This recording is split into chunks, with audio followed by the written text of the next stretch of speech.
പ്രിയമുള്ള സുഹൃത്തുക്കളെ, professor TJ. ജോസഫിന്റെ കൈവെട്ടിയ കേസിലെ ഒന്നാം പ്രതിയായ സവാദ് കാസർഗോട്ട് വിവാഹ രജിസ്ട്രേഷന് നൽകിയതും വ്യാജ പേരായിരുന്നു. ഒളിവിൽ കഴിഞ്ഞിരുന്ന സമയത്ത് സ്വീകരിച്ചിരുന്ന ഷാജഹാൻ എന്ന പേരാണ് എല്ലായിടത്തും നൽകിയത്.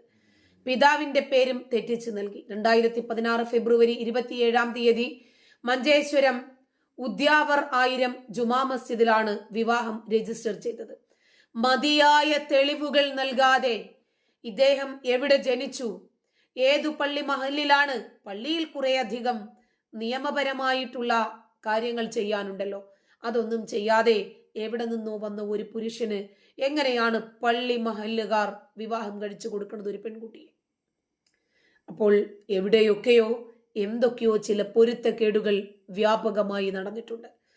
കണ്ണൂർ ചിറക്കലിലെ PP ഹൗസ് കുന്നുംകൈ എന്ന വിലാസമാണ് വിവാഹ രജിസ്ട്രേഷനിൽ രേഖപ്പെടുത്തിയിരിക്കുന്നത്.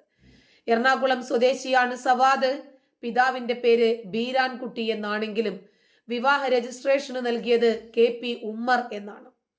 കാസർഗോട്ട് ഒളിവിൽ കഴിയുന്ന സമയത്തായിരുന്നു വിവാഹം. ആദ്യ കുഞ്ഞ് ജനിച്ച സമയത്ത് ജനന സർട്ടിഫിക്കറ്റിനായി കാസർഗോഡ് മംഗൽപാടി പഞ്ചായത്തിൽ നൽകിയത് സവാദ് എന്ന പേരാണ്. മട്ടന്നൂർ ബേരത്ത് വാടകയ്ക്ക് താമസിക്കുന്ന സമയത്ത് രണ്ടാമത്തെ കുഞ്ഞിന്റെ ജനന സർട്ടിഫിക്കറ്റിനായി മട്ടന്നൂർ നഗരസഭയിൽ നൽകിയതും സവാദ് എന്ന പേര് തന്നെയാണ്. ഇതാണ് ഇയാളെ പിടികൂടാൻ ഏറെ സഹായിച്ചത്. സവാദിന്റെ വിവാഹവുമായി ബന്ധപ്പെട്ട അന്വേഷണത്തിന് കൊച്ചിയിൽ നിന്നുള്ള 4 അംഗ NIA സംഘം കാസർഗോട്ടെത്തി. മഞ്ചേശ്വരം സ്വദേശിയായ ഇയാളുടെ ഭാര്യാപിതാവിൽ നിന്നും വിവാഹം നടത്തിക്കൊടുത്തവരിൽ നിന്നും മൊഴിയെടുക്കും. വിവാഹരേഖകൾ പരിശോധിക്കും. കർണാടകത്തിലെ ഉള്ളാൾ എന്ന സ്ഥലത്തെ ഒരു ആരാധനാലയത്തിൽ വെച്ചാണ് സവാദിനെ പരിചയപ്പെട്ടത് എന്ന് ഭാര്യാപിതാവിന്റെ മൊഴി NIA അത്ര കണ്ട് വിശ്വസിച്ചിട്ടില്ല. ഉള്ളാളിൽ തെത്തിയും പരിശോധന നടത്തും. വിവാഹത്തിന് എത്ര നാൾ മുമ്പാണ് ഇയാൾ ഇവിടെ എത്തിയത്, മറ്റാരുടെയെങ്കിലും സഹായം ലഭിച്ചോ എന്നതടക്കം അന്വേഷിക്കും. ഇതിനിടയിൽ വിവാഹമടക്കമുള്ള വിവരങ്ങൾ സംസ്ഥാന ഇന്റലിജൻസും ശേഖരിച്ചിട്ടുണ്ട്. മംഗലാപുരത്തിനടുത്ത് ഉള്ളാളത്തെ ഒരു ആരാധനാലയത്തിൽ വെച്ചാണ് സവാദിനെ പരിചയപ്പെട്ടതെന്നും അനാഥനാണെന്ന് പറഞ്ഞതിനെ തുടർന്നാണ് മകളെ വിവാഹം കഴിച്ചു കൊടുക്കാൻ തീരുമാനിച്ചതെന്നും ഭാര്യാപിതാവ് പറയുന്നത് എത്രമാത്രം വിശ്വസനീയമാണ് എന്ന് കണ്ടറിയേണ്ടതുണ്ട്. സ്പെഷ്യൽ ബ്രാഞ്ച് റിപ്പോർട്ട് പോപ്പുലർ ഫ്രണ്ടിന്റെ സ്ലീപ്പർ സെല്ലുകൾ സജീവമാണ് എന്ന് തന്നെയാണ്. സംസ്ഥാനത്ത് ചിലയിടങ്ങളിൽ, പ്രത്യേകിച്ച് വടക്കേ മലബാറിൽ പോപ്പുലർ ഫ്രണ്ടിന്റെ രഹസ്യ പ്രവർത്തനം സജീവമായി നടക്കുന്നുണ്ട് എന്ന് സ്പെഷ്യൽ ബ്രാഞ്ച് റിപ്പോർട്ട് നൽകുന്നു. നിരോധനത്തിന് മുമ്പ് ശക്തി കേന്ദ്രങ്ങളായിരുന്ന സ്ഥലങ്ങളിൽ സ്ലീപ്പർ സെല്ലുകളും സജീവമാണ് ഇപ്പോഴും. ആശയ പ്രചാരണവും നടക്കുന്നുണ്ട്. പിന്നെ എങ്ങനെയാണ് സവാദുമാർ സേഫായി ഈ നാട്ടിൽ ജീവിക്കാതിരിക്കുന്നത്? കൈവെട്ടി കേസിലെ ഒന്നാം പ്രതിയായ സവാദിന്റെ അറസ്റ്റിന് പിന്നാലെയാണ് റിപ്പോർട്ട് മേലധികാരികൾക്ക് സമർപ്പിച്ചത്. സവാദിന് 13 കൊല്ലം ഒളിവിൽ കഴിയാൻ കണ്ണൂരിലടക്കം പോപ്പുലർ ഫ്രണ്ടിന്റെ സഹായം ലഭിച്ചിരുന്നു എന്ന വിവരം പുറത്തു വന്നിരുന്നു. സവാദിന് ജോലിയും വിവാഹവും താമസ സൗകര്യവും തരപ്പെടുത്തിയതും സംഘടനയുടെ സ്വാധീനത്തിലാണ് എന്ന് വ്യക്തമായി. റിപ്പോർട്ടിന്റെ അടിസ്ഥാനത്തിൽ രാത്രികാല പട്രോളിംഗ് അടക്കം ശക്തമാക്കാൻ സ്റ്റേഷനുകൾക്ക് Kannur city police station commissioner, rural SP എന്നിവർക്ക് നിർദ്ദേശം നൽകിയിട്ടുണ്ട്. കണ്ണൂർ നഗരം, മറ്റു പ്രദേശങ്ങൾ, കടലോര ടൂറിസ്റ്റ് കേന്ദ്രങ്ങൾ, സൂപ്പർ മാർക്കറ്റുകൾ എന്നിവിടങ്ങളിൽ ഉൾപ്പെടെ നിരീക്ഷണം ശക്തമാക്കും. സവാദിനെ പിടിച്ചതിന്റെ പേരിൽ ഇപ്പോൾ ശക്തമായ രൂപത്തിൽ റെയ്ഡിനൊരുങ്ങുകയാണ് NIA. പോപ്പുലർ ഫ്രണ്ടിന്റെ സ്ലീപ്പർ സെല്ലുകൾ ദക്ഷിണേന്ത്യൻ സംസ്ഥാനങ്ങളിൽ ശക്തമാണ് എന്ന് NIAയും വിലയിരുത്തുന്നുണ്ട്. ഇത് സംബന്ധിച്ച വിവരങ്ങൾ ശേഖരിച്ചു തുടങ്ങിയിട്ടുണ്ട്. വൈകാതെ അത്തരം കേന്ദ്രങ്ങളിൽ NIA റെയ്ഡ് നടത്തുമെന്നും സൂചനയുണ്ട്. അതേസമയം സവാദിന്റെ മട്ടന്നൂർ ബേരത്തെ വാടക വീട്ടിൽ അവിടെ നിന്ന് NIA കണ്ടെത്തിയ 2 മൊബൈൽ ഫോണുകളിൽ നിന്ന് അവർക്ക് ലഭിച്ച തെളിവുകൾ വെച്ച് ഇയാൾക്ക് ഒളിവിൽ കഴിയാൻ ഇയാളെ സഹായിച്ചവരെ കുറിച്ചിട്ടുള്ള വിവരം ലഭിച്ചതായും അറിയുന്നുണ്ട്. ഫോണുകളുടെ ശാസ്ത്രീയമായ പരിശോധനയ്ക്ക് ശേഷം ഇതേക്കുറിച്ചിട്ടുള്ള അന്വേഷണം ശക്തമാക്കും എന്ന് NIA പറയുന്നു.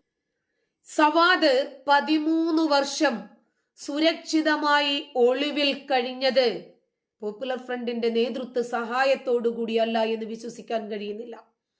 ആ സഹായിച്ച ആളുകളുടെ എല്ലാ രേഖകളും പേരുകളും ഒക്കെ സവാദിന്റെ വീട്ടിൽ നിന്നും റെയ്ഡിൽ പിടിച്ചെടുത്ത് 2 മൊബൈൽ ഫോണിൽ നിന്നും ലഭിച്ചിട്ടുണ്ട് NIAക്ക്.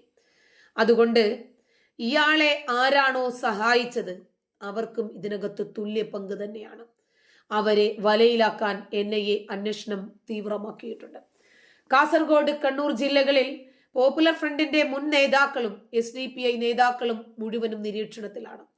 ഒന്നിലേറെ തവണ ലൂക്കൌട്ട് നോട്ടീസ് പുറപ്പെടുവിച്ചിട്ടും കേരളത്തിൽ ഒളിവിൽ കഴിയാൻ സവാദിന് സാധിച്ചത് ശക്തമായ പിന്തുണ ലഭിച്ചതുകൊണ്ടാണ് എന്നാണ് NIA വിലയിരുത്തുന്നത്.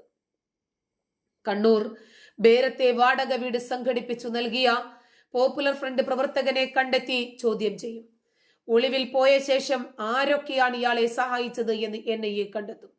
സവാദിന്റെ താമസ സ്ഥലത്തു നിന്ന് പിടിച്ചെടുത്ത 2 മൊബൈൽ ഫോണുകൾ ശാസ്ത്രീയമായ പരിശോധന നടത്തും. ഇയാൾ ഉപയോഗിച്ച സിമ്മുകളുടെ സേവനദാതാക്കളിൽ നിന്നും വിവരങ്ങൾ ശേഖരിക്കും. സവാദിനെ തിരിച്ചറിയൽ പരേഡിന് വിധേയമാക്കിയ ശേഷമായിരിക്കും കസ്റ്റഡിയിൽ ലഭിക്കാൻ NIA അപേക്ഷ സമർപ്പിക്കുന്നത്. തിരിച്ചറിയൽ പരേഡിനായി നൽകിയ അപേക്ഷ ഇന്നോ നാളെയോ കോടതി പരിഗണിക്കും എന്ന് പറയുന്നു. കേസിലെ സാക്ഷികളെയും ഒക്കെ തിരിച്ചറിയൽ പരേഡിൽ പങ്കെടുപ്പിക്കും. കൈവെട്ട് കേസിലെ 3ാം ഘട്ട വിചാരണയ്ക്കാണ് സവാദിന്റെ അറസ്റ്റോടുകൂടി വഴിയൊരുങ്ങിയത്. സവാദിനെതിരെ അധിക കുറ്റപത്രം സമർപ്പിക്കും. സവാദിൽ നിന്ന് ലഭിക്കുന്ന വിവരങ്ങളിൽ കൂടുതൽ പേരെ ചോദ്യം ചെയ്യും. ഭീകരപ്രവർത്തനം, രാജ്യത്തിന്റെ ഐക്യത്തിനും അഖണ്ഡതയ്ക്കും എതിരായ പ്രവർത്തനം, ഭീകര സംഘടനയിൽ അംഗമാകൽ, കൊലപാതക ശ്രമം, മാരകായുധങ്ങൾ ഉപയോഗിച്ച് മാരകമായി മുറിവേൽപ്പിക്കൽ, സ്ഫോടക വസ്തുക്കൾ ഉപയോഗിക്കൽ തുടങ്ങിയ കുറ്റങ്ങൾ സവാദിനെതിരെ ചുമത്തുമെന്നാണ് NIA വൃത്തങ്ങൾ പറഞ്ഞത്. നിരോധനത്തിന് ശേഷവും കണ്ണൂർ, കാസർഗോഡ് ജില്ലകളിൽ പോപ്പുലർ ഫ്രണ്ടിന്റെ നിശബ്ദമായ പ്രവർത്തനം സജീവമാണ് എന്ന് NIA പറയുന്നു.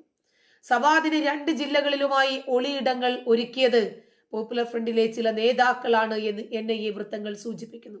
ഉന്നത വൃത്തങ്ങളുടെ സഹായമില്ലാതെ 13 വർഷം ഒരാൾക്കും ഇത്രയും സുരക്ഷിതമായി ഈ കേരളക്കരയിൽ ജീവിക്കാൻ കഴിയില്ല. ചെയ്യാത്ത കുറ്റത്തിന്റെ പേരിലാണ് ജോസഫ് മാഷെ ഇവർ ശിക്ഷിച്ചത്. ചോദ്യപേപ്പറിൽ മതനിന്ദ ആരോപിച്ച് ആ പാവപ്പെട്ട മാഷിന്റെ കൈവെട്ടിയിട്ട് 13 വർഷം കാണാമറയത്ത് സുഖസുന്ദരമായി ജീവിക്കുകയായിരുന്നു 1ാം പ്രതിയായ സവാദ്. ഇയാള് തന്നെയാണ് പ്രതിയെന്നും ഇയാള് തന്നെയാണ് മഴുവുമായി കടന്നു കളഞ്ഞ വ്യക്തിയെന്നും ഇയാളുടെ കയ്യിൽ മഴു ഉപയോഗിച്ച് ജോസഫ് മാഷിന്റെ കൈ വെട്ടി എറിയുകയായിരുന്നു എന്നും NIA സ്ഥിരീകരിച്ചിട്ടുണ്ട്. ഇയാളെ കോടതി ജനുവരി 24-ാം തീയതി വരെ റിമാൻഡ് ചെയ്ത് എറണാകുളം സബ് ജയിലിൽ അടച്ചിട്ടുണ്ട്.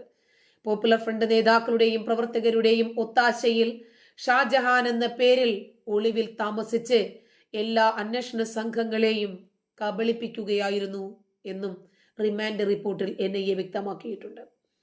രഹസ്യ വിവരത്തെ തുടർന്ന് മട്ടന്നൂർ ബേരത്തെ വാടക വീട്ടിൽ നിന്നാണ് ഇയാളെ അറസ്റ്റ് ചെയ്യുന്നത്. പുലർച്ചെ 3 മണിയോടുകൂടി NIA സംഘം വീട് വളയുകയായിരുന്നു. 7 വാഹനങ്ങളിലായി. 13 വർഷവും കണ്ണൂരിലും കാസർഗോഡും മാറി മാറി താമസിക്കുകയായിരുന്നു. ഒളിവിൽ കഴിയുന്നതിനിടയിൽ കാസർഗോഡ് നിന്ന് വിവാഹം കഴിച്ചു. ഭാര്യാപിതാവ് കാസർഗോട്ടെ SDPI പ്രവർത്തകനാണ്. എന്നിട്ടും അയാൾക്കൊന്നും അറിയില്ല എന്ന് നമ്മളങ്ങ് വിശ്വസിച്ചേക്കണം. 1.5 വർഷം മുമ്പാണ് ബേരത്തെത്തിയത്. ഭാര്യയ്ക്കും 2 മക്കൾക്കുമൊപ്പമായിരുന്നു താമസം. മരപ്പണിക്ക് പോകുമായിരുന്നു. ആദ്യം പഴക്കടയിലായിരുന്നു നിന്നത്. കൂടുതൽ ആളുകൾ തിരിച്ചറിയുമെന്ന് ഭയന്ന് അയാൾ ആശാരിപ്പണി പഠിച്ച് അങ്ങനെ അതുമായിട്ട് ഒതുങ്ങിക്കൂടി. കണ്ണൂരിലും കാസർഗോഡും നിരവധി സ്ഥലങ്ങളിൽ താമസിച്ചു. 2011 മാർച്ചിലാണ് കേസ് NIA ഏറ്റെടുക്കുന്നത്. സവാദ് 8 നിലയിൽ NIAയുടെ കയ്യിൽ കുടുങ്ങിയെന്ന് പറയാം. സവാദിന് അർഹമായ ശിക്ഷ ലഭിക്കുകയും സവാദിനെ ഇതിനെ പ്രേരിപ്പിച്ച സംഘടനാ നേതൃത്വത്തെ പുറത്തു കൊണ്ടുവരികയും നിയമ നടപടിക്ക് വിധേയമാക്കുകയും ചെയ്താൽ മാത്രമേ ഈ കേസിൽ നീതി നടപ്പായി എന്ന് നമുക്ക് ആശ്വസിക്കാൻ സാധിക്കൂ. നന്ദി.